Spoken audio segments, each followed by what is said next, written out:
pick up best on our sound system, which is up here. You'll come forward a little bit, and your presentation is ready to go. Thank you. Yes, and I want to thank you all for inviting me to give me this opportunity to tell you about our pursuit of the designation of wild and scenic river for the Lackawaxen River. And I wanted to tell you why we are doing this. We're doing this for a very simple reason. We love the river. And I think that's something you can all relate to. It's very important to us to take advantage of the opportunity to have the river protected and preserved in perpetuity, which is something that the Wild and Scenic River designation attempts to do or intends to do. And so that is our motivation. And why am I showing you this PowerPoint?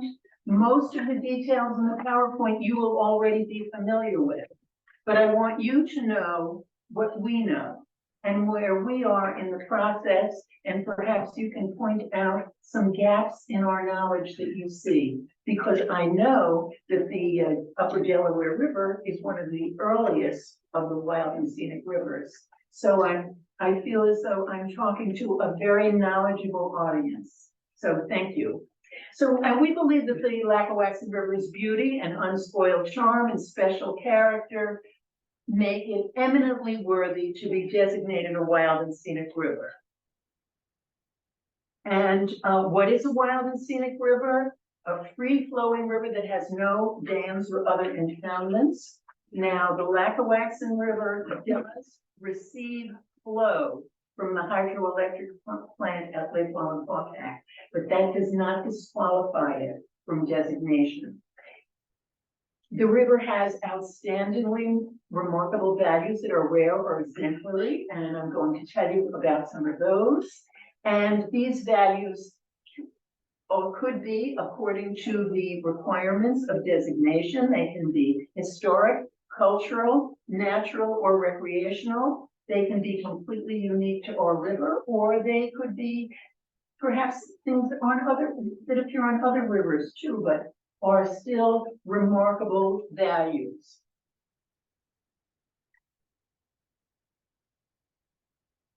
And of course, this is a portrait of our river. Thank you. How does designation happen? The first step is a study approved by Congress and conducted by a locally comprised study committee and the National Park Service.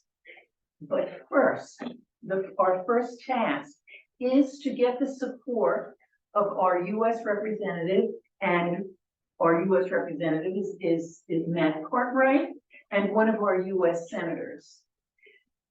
And the Lackawaxen River Conservancy, as the organization seeking this designation, must provide ample documentation of local support in order to get our request for a study to Congress. And in order for us to do that, Matt Cartwright and one of our senators, either John Fetterman or Bob Casey, needs to agree. They need to each agree to sponsor a bill in Congress. And in order to get a study approved, it does require an act of Congress. In order for Matt Cartwright, John Fetterman, or Bob Casey to take on this task, we must provide ample documentation of local support. That can be in a letter, and it doesn't have to be a lengthy letter. And we do have a sample letter on our website. We want to make it very easy for people to provide letters of support. And for the river to be eligible, the study must verify the river's free-flowing character and at least one outstandingly remarkable value. In order to be eligible, the study must also include the creation of a locally comprised study committee and a river management plan. And I understand Good luck. This is the heavy We lifting, know that. yes. And this is, the front cover and table of contents of the river management plan of the Musconetcong River. And this document is 78 pages. And you can see from the table of contents, it's not just a quickly dashed off document. This is something that's going to require a great deal of work. I did see online, there are river management plans. There was one that was 264 pages. So when I say heavy lifting, I know it's going to be a big task. What are the benefits of being designated a wild and scenic river? National prestige and recognition and economic boost. And very important, and probably most important of all, is the local control of the river through a locally appointed council and control through using the vehicle of the management plan. Technical support from the National Park Service for river management and plans and projects are also part of designation. The technical support is provided. Protection from, and this is interesting, it also provides protection from federally assisted and other projects that adversely affect the river. So, and of course, this is specifically referring to dams and other impoundments on the river. In fact, now there is something of a movement afoot to perhaps give wild and scenic designation to river designation to rivers that need to have a dam removed, a restorative management plan. And then, well, let me move on. Is the Lackawaxen River eligible to be designated a wild and scenic river? The Lackawaxen River flows freely for 31.3 miles from south of Crompton Lake to the Delaware River. So that is really the length of the river. It has no impoundments on it. There are impoundments on tributaries, but not on the river itself. Its many outstandingly remarkable values include something that you also have on your side of the river, or of the boundary of the Delaware and Hudson Canal, the Sturbridge Railroad, the Dorflinger Glass Factory Museum, and author Zane Gray's Home and Museum, as well as recreation that includes fishing, kayaking, and canoeing. These are the things that we consider outstandingly remarkable values. And as we increase, hopefully increase our support among the public and among other organizations and agencies that are close to the river, I'm hoping we even come up with more suggestions of outstandingly remarkable values that we aren't yet aware of.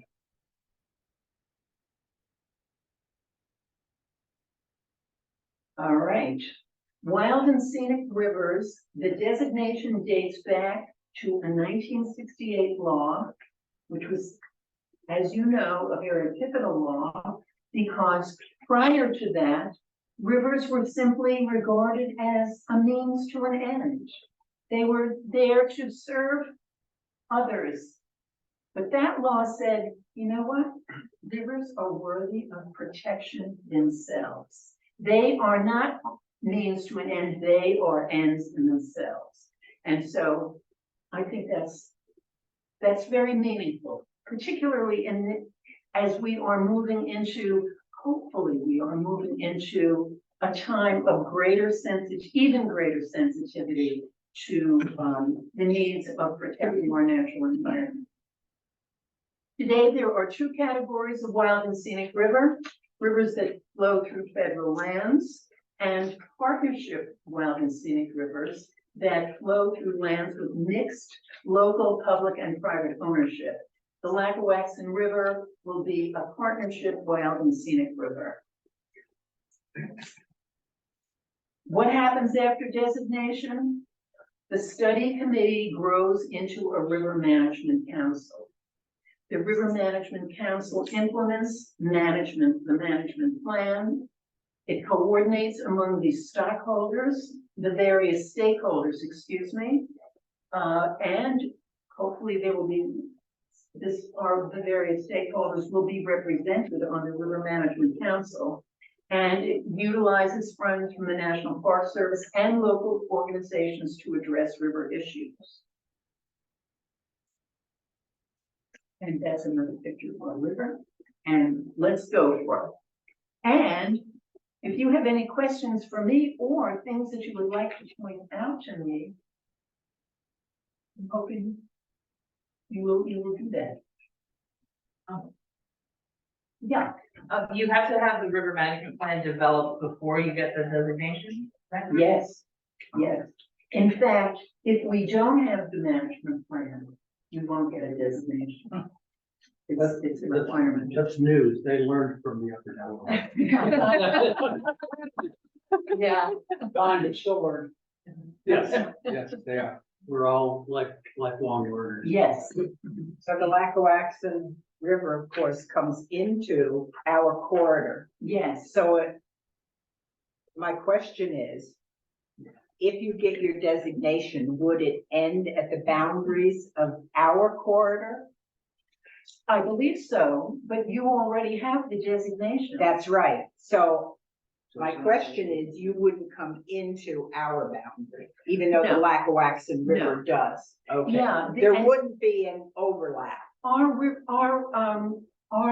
management plan Mhm. would not Right. have anything about the Delaware. Two couldn't overlap. Exactly. Right. Exactly. Yes. Have you gotten any feedback from the public that lives along this river?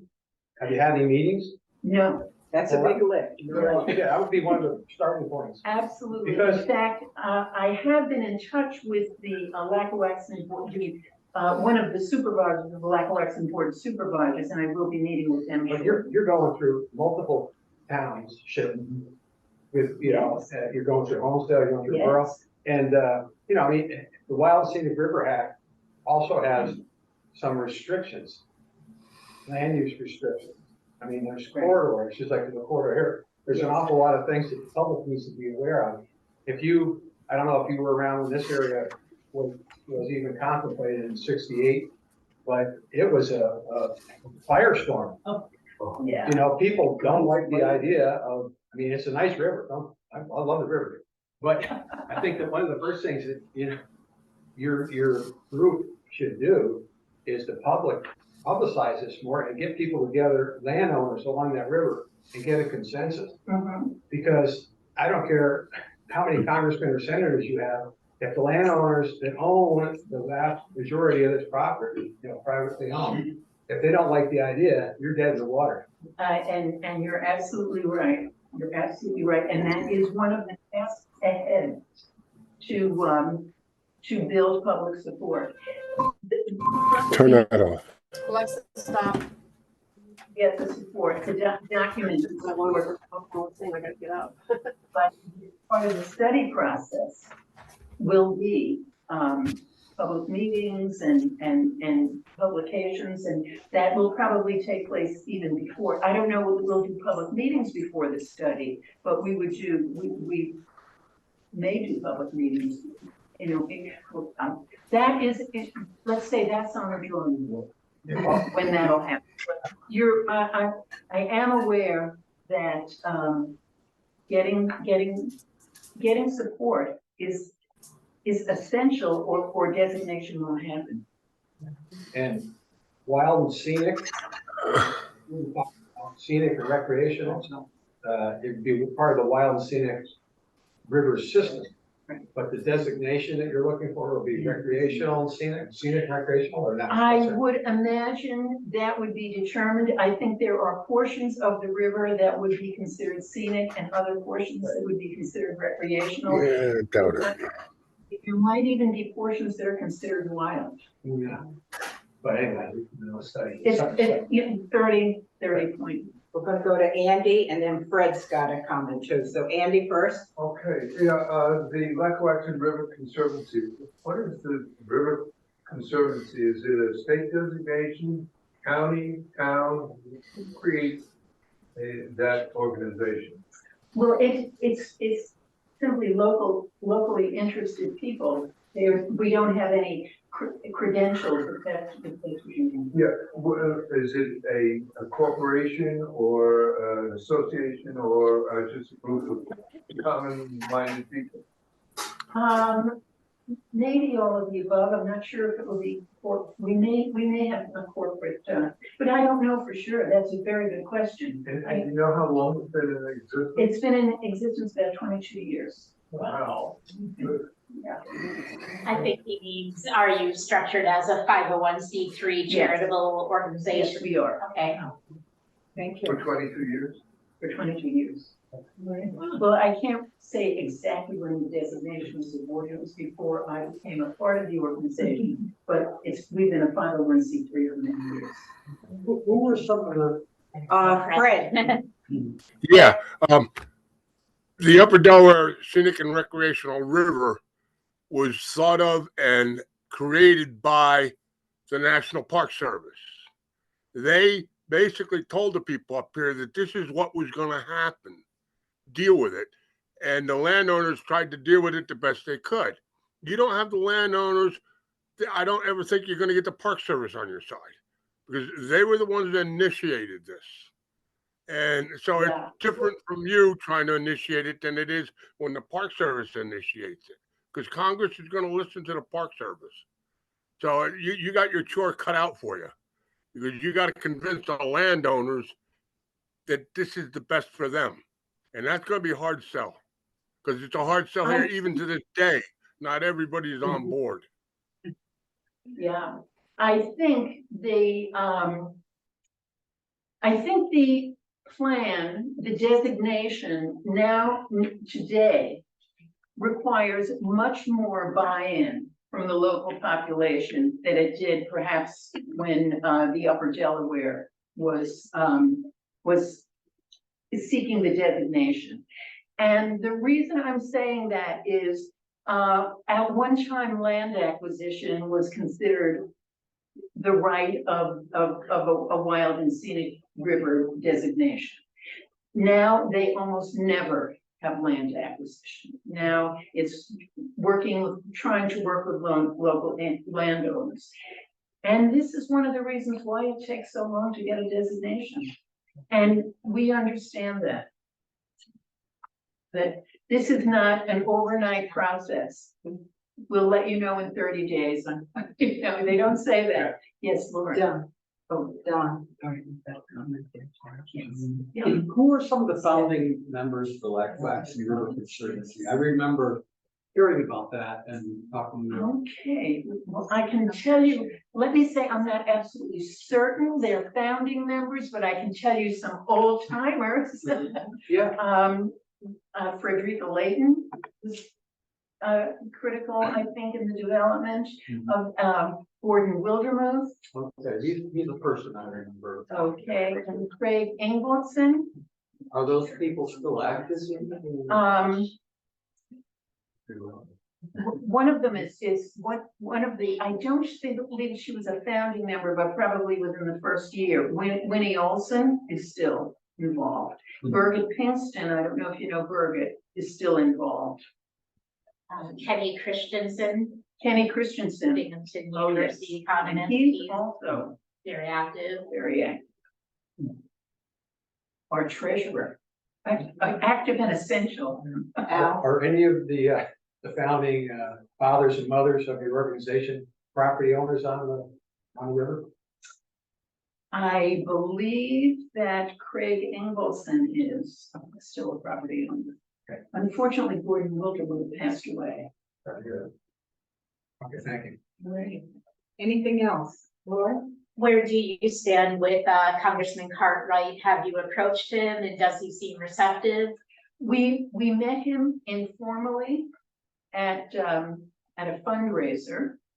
And we were there as individuals because we can't take, we cannot be, our 501c3 prevents us from being a political organization or lobbying. And let me say, he was very gracious. And we did give him some literature and that we had prepared and so let me say, I hope it's still on his radar screen. But that is one of the things we need to do. We need to meet with, if not him directly, with the person who probably manages his schedule to get an idea of what they would consider a good package or a good application package. Many letters and testimonials, and that's what we're hoping for. Yes. Have you gone to the Upper Delaware Council website to look at the river management plan for Upper Delaware? I have not seen that. I think that'd be very interesting. Yeah, if I were you, I'd peruse that, go to the website, Park Service has it, the Upper Delaware Council website, and I know there's at least 160 pages. Yes. Yes, Not more. Yeah. Right, okay. So, that would be a good starting point, read that. It might not have any bearing or, it would be some utility, I And think it's a it would be, cooperative plan such as Yes. you're looking at, yeah. yes, I think it would be very helpful because I would see the scope of we would all see the scope of what you're doing. Not to scare you off, but that plan took 17 drafts and approximately 10 years Was because- before it was hammered out. Right. And still with 17 drafts, living for words. Respect the funding, cost of living increase. Make sure ththose words stick in your head when. Yeah. Or the funding. Okay. Always. Beth, Beth Brown. Hi, everyone. This is Beth Brown. I'm with the Delaware River Basin Commission. This has been a really informative presentation.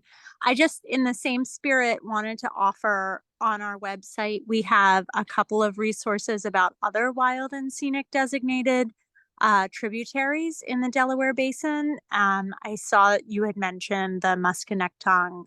In addition to that, the Morris River in New Jersey and the White Clay Creek in Pennsylvania and Delaware.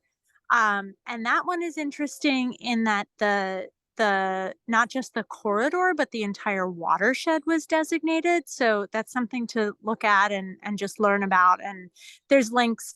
And so I just put a link to our website in the chat for this Zoom. And it sort of summarizes all of the other, in addition to the Upper Delaware, the Lower Delaware, and those 3 tributaries. But thanks for sharing this information and please certainly reach out if you have questions. Okay, and I appreciate that because we may very likely be reaching out many times. Yeah. There are some National Park Service resource people too in our region and also nationally. I don't know how much you may have communicated with them. I have been in touch we have met with Sarah Bursky. Okay, And Jamie Fosberg was also at that meeting. okay. So, yeah. Yeah, I thought they were actually gonna join this call. Yeah, they did receive the invitation. We Yeah. made sure after you had. I got an email from Sarah saying she couldn't make it. But, Yeah. I will, if this is recorded, I'll send them a link to it. It is, and we've had some requests already to share the recording. Oh, that's Oh, there's Jamie right there. Oh, yeah, he's on. I didn't think he was on the call. Hi. Looks like he has his hand up too. Okay, Jamie?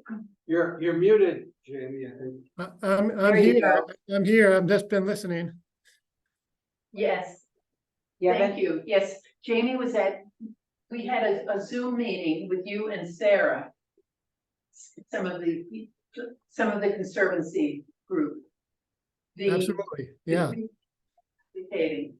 Advocating for this, yeah. That was a number of years ago. When did we do this? When did we meet? It was in Yeah, twenty twenty-one. Was a while ago, right? Yeah, it was 2021. I think it was March of 2021. Okay, anything else, folks? All right. Thank you so much. Well, we thank you very much.